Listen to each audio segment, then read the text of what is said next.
دەسەڵاتدارەتی ئاکەپە تورکیا و باکووری کوردستانیان کردووە بە سەربازگەیەکی گەورە و دەیانەوێت فاشیزمی خۆیان بەسەر کۆمەلگادا بسەپێنن. دوای ئەوەی لە 15 تەمووزی ئەمساڵ هەوڵی کودەتای سەربازی شکستی هێنا، دەسەڵاتدارەتی ئاکەپە و ئەردۆغان ڕەوشی نەئاساییان لە تەواوی تورکیا ڕاگەیاند. ئیتر بە بیانووی سزای کودەتاچیەکان و هەبوونی ڕەوشی نەئاساییەوە دەسەڵاتدارەتی ئاکەپە دەستیان بە هەڵمەتێکی فراوانی دەستگیرکردن کرد.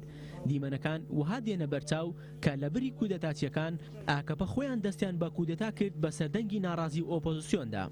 تەواوی تورکیان وەک سەربازگە لێ کردووە و زیندانەکانیان پڕ کرد لە کەسانی ناڕازی و سەر بە ئۆپۆزیسیۆن.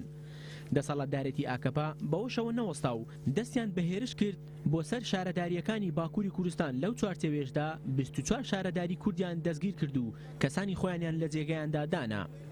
بە سەدام بەرپرسی دەبەپەشیان دەستگیر کرد و تەنها لە ساڵی ڕابردووشەوە 4 بەرپرسی دەبەپەیان تەرۆر کرد.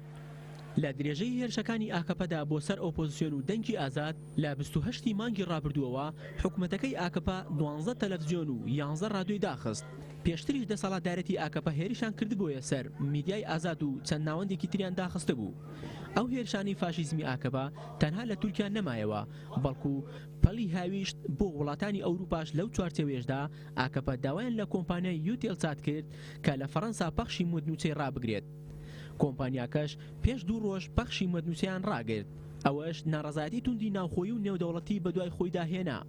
چاودێرانی سیاسی پێیان وایە کە ئامانج لەو هێرشانەی ئاکەپە بۆ سەر میدیای ئازاد لەلایەکەوە کبکردنەوەی دەنگی ناڕازی و ئۆپۆزیسیۆنەوە، لەلایەکی دیکەوە سەپاندنی فاشیزمیەتە بەسەر کۆمەلگادا.